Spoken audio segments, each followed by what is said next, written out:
Bismillahirrahmanirrahim. Assalamualaikum warahmatullahi wabarakatuh. Apa kabarnya hari ini anak-anak? Alhamdulillah, luar biasa. Allahu Akbar. Mudah-mudahan anak-anak semua di rumah dalam keadaan sehat dan selalu bersemangat dalam belajar dan beraktivitas di rumah. Ya, kita harus terus mencari ilmu karena mencari ilmu adalah kewajiban kita sebagai pelajar, ya. Kembali lagi bersama Bapak Ihsan, kita akan membahas materi akidah akhlak.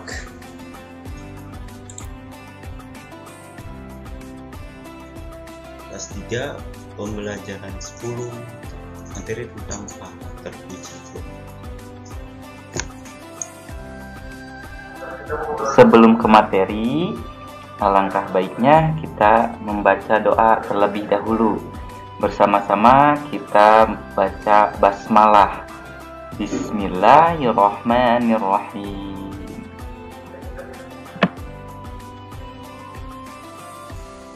Baik anak-anak, buka halaman 129.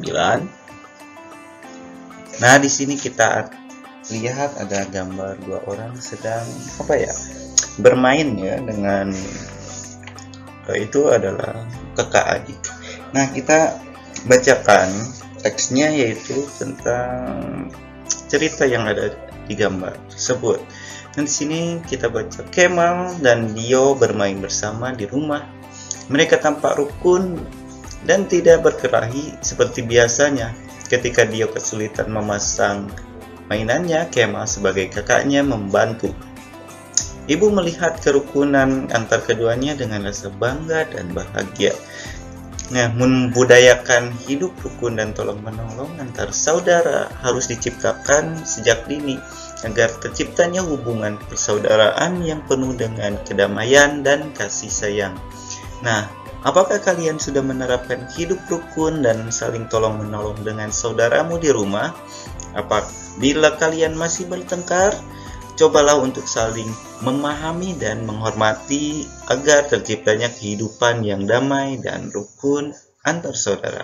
Dan di sini menceritakan bahwa saling tolong menolong dan saling membantu itu akan menciptakan suasana yang damai dan rukun antar saudara. Jadi kita harus saling tolong kepada adik kita, kakak kita, ya, saudara-saudara kita, supaya terciptanya rukun dan damai. Jangan berantem terus, oke?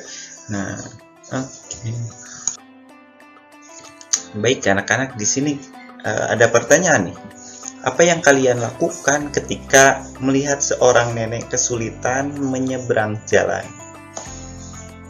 Apa ya? Nah, itu mudah sekali.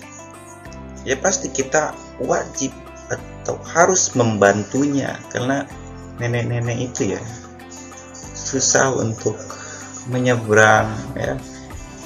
Lihat kanan kiri enggak awas. Jadi kita sebagai yang muda yang masih bisa melihat dengan jelas, jalan dengan lancar, ya, langkah baiknya kita membantu nenek tersebut untuk menyeberang jalan, ya. Kita dituntun gitu ya, sampai nyebrang jalan.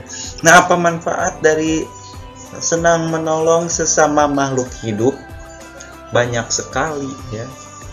Kita tidak luput dari pertolongan orang lain. Kita tidak bisa hidup sendiri. Tuh, kalau kita bisa hidup sendiri, tidak ada yang menolong, luar biasa sekali. Tapi tidak mungkin, soalnya kita dari bayi, dari lahir kita dibantu oleh orang lain. Nah, kita amati gambar-gambar berikut. Nah, di sini ada dua gambar.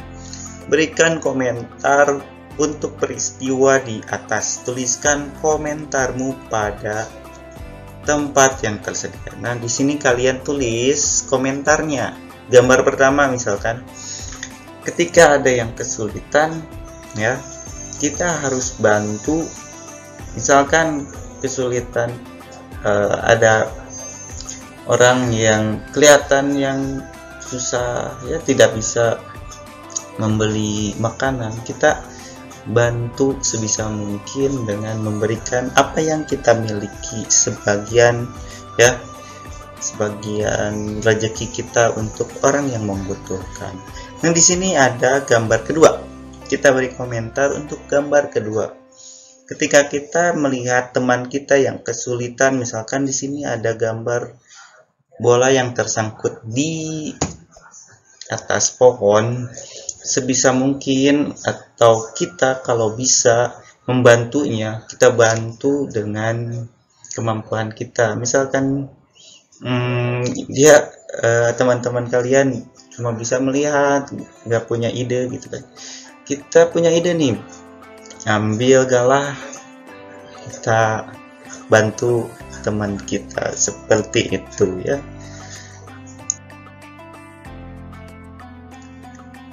Baik anak-anak, mari simak baik-baik dan pahami ya.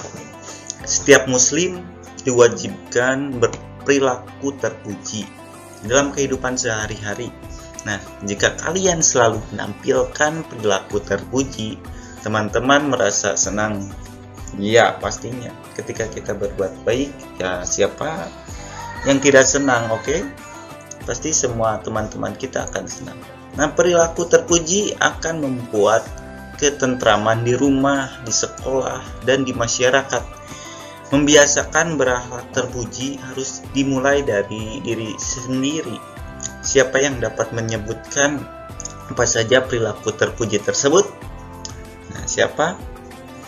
Nah, banyak sekali ya perilaku terpuji yang akan mendatangkan pahala bagi kita dan mendapatkan kita dan mendekatkan kita kepada Yang Maha Kuasa. Selain bermanfaat untuk kehidupan di dunia, berperilaku terpuji juga menguntungkan kehidupan kita di akhirat kelak. Yuk kita sama-sama mempelajari tentang perilaku terpuji pada pembahasan kali ini. Baik, yang pertama itu ada rukun. Hidup rukun dan tolong-menolong termasuk akhlak terpuji. Kalian harus membiasakan untuk hidup rukun dan tolong-menolong dengan orang lain dalam kehidupan sehari-hari. Hidup rukun dan tolong-menolong dapat menghilangkan kebencian dan mewujudkan persatuan. Hidup rukun tergambar dalam kisah berikut. Dengarkan baik-baik. Irfan mempunyai banyak teman. Irfan mempunyai teman bernama Ihsan ya. Mereka berangkat sekolah selalu bersama. Irfan termasuk orang kaya, sedangkan Ihsan anak orang kismin atau miskin. Setiap berangkat sekolah, Ihsan selalu diboncengkan Irfan. Mereka kelihatan rukun meskipun Irfan orang kaya, ia tidak sombong. Irfan senang bergaul dengan siapa saja. Ia tidak suka membeda-bedakan teman. Nah, di suatu hari, Irfan lupa nih membawa pensil ke sekolah. Si Ihsan membawa pensil 2. Ia meminjamkan pensilnya kepada si Irfan. Irfan sangat senang karena dapat mencatat pelajaran yang diterangkan Pak Guru. Nah, si Irfan berterima kasihlah kepada Ihsan. Mereka terlihat rukun. Nah, Irfan dan teman-temannya telah membiasakan hidup rukun. Rukun merupakan sifat yang penuh persahabatan. Anak yang rukun tidak suka bertengkar dan berkelahi. Mereka terhindar dari perpecahan ya. Nah, tahukah kalian apakah ciri-ciri anak yang rukun?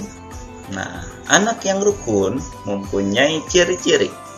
Antara lain, tidak membeda-bedakan teman, senang membantu orang lain, menghargai pendapat orang lain, saling menghormati sesama, dan saling menyayangi sesama. Sifat tidak rukun hanya mendatangkan permusuhan. Anak yang tidak rukun mempunyai ciri-ciri antara lain tidak mempunyai teman.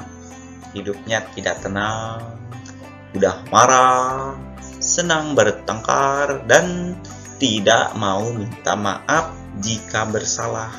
Nah, jangan mau ya jadi orang yang mempunyai sifat tidak rukun. Kita harus rukun, ya, tenang, damai, saling bantu. Mantap sekali ya.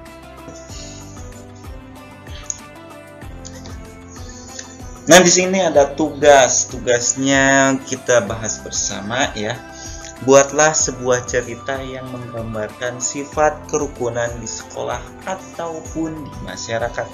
Mudah sekali ya. Seperti tadi cerita tentang Irfan dan Ihsan. Itu suatu perilaku terpuji, rukun dan tolong menolong. Nah, sekarang kita buat yang di masyarakat seperti apa? Banyak sekali ya. Ketika ada kerja bakti di RT 08 ya. Saya melihat teman-teman sibuk sekali membersihkan halaman lapangan gitu ya. Misalkan ya, saya membantunya. Itu kita saling tolong menolong ya. Ada yang menyapu, ada yang memegang tempat sampah. Kita saling bantu untuk kebersihan lingkungan RT 8 seperti itu. Nah, kalian ceritakan peristiwa-peristiwa yang ada di masyarakat ataupun di sekolah. Mudah sekali ya. Itu contohnya. Yang kedua, tolong menolong. Simak baik-baik ya. Perhatikan dengan tenang. Ambil yang baiknya, buang yang buruknya. Dengarkan cerita ini. Laila dan Zahra bersama-sama berangkat ke sekolah barengan ya. Ketika hendak menyeberang jalan, mereka melihat seorang nenek tua. Nah, nenek itu hendak menyeberang jalan. Nah, kelihatannya takut untuk menyeberang. Laila dan Zahra segera menghampiri nenek itu. Mereka menggandeng nenek dan membantu untuk menyeberangkannya. Nah, berkali-kali ia mengucapkan terima kasih kepada Laila dan Zahra. Nah, suatu ketika Zahra tidak masuk sekolah karena sakit. Laila menyampaikan surat izin Zahra kepada ibu guru. Agar tidak ketinggalan pelajaran, Laila meminjamkan buku catatan kepada Zahra. Nah, di sini tolong menolong termasuk akhlak terpuji. Nah, kalian tidak dapat hidup sendiri tanpa bantuan atau pertolongan orang lain. Nah, perilaku tolong menolong akan mendatangkan banyak manfaat. Antara lain, pekerjaan yang berat akan menjadi ringan. Ya, masalah yang sulit dapat menjadi mudah. Dapat terjalin kerukunan hidup dengan orang lain. Orang lain akan senang menolong kalian dan mempunyai banyak teman. Nah, kalian wajib tolong menolong dalam perbuatan baik ya, dan dilarang tolong menolong dalam berbuat jahat. Misalnya, kalian dilarang tolong menolong dalam mencuri uang saku teman. Itu tidak boleh ya. Dan menyontek ketika ulangan. Waduh, tidak betul. Kita harus diwajibkan tolong menolong dalam perbuatan atau berbuat baik ya. Nah, di sini Allah berfirman sebagai berikut. A'udzu billahi minasyaitonir rajim. Bismillahirrahmanirrahim. Wa ta'awanu 'alal birri wat taqwa wa la ta'awanu 'alal ismi wal 'udwan. Yang artinya, dan tolong menolonglah kamu dalam mengerjakan kebajikan dan takwa, dan jangan tolong menolong dalam berbuat dosa dan permusuhan. Baik, rangkumannya yang pertama, rukun adalah sifat yang penuh persahabatan. Anak yang rukun tidak suka bertengkar dan berkelahi. Mereka terhindar dari perpecahan. Mereka mempunyai banyak teman. Yang kedua, kalian membutuhkan keberadaan orang lain. Oleh karena itu, amalkan sikap tolong-menolong kepada orang lain. Suatu saat kalian ditolong oleh mereka. Perilaku tolong-menolong mendatangkan banyak sekali manfaat. Yang ketiga, yang terakhir, kita harus rukun dan saling tolong-menolong dengan saudara. Saudara adalah orang yang memiliki hubungan paling dekat dengan kalian. Kakak atau adik merupakan saudara kandung kalian. Kalian harus menghormati kakak dan menyayangi adik agar tercipta kerukunan dan kasih sayang. Terima kasih. Wassalamualaikum warahmatullahi wabarakatuh.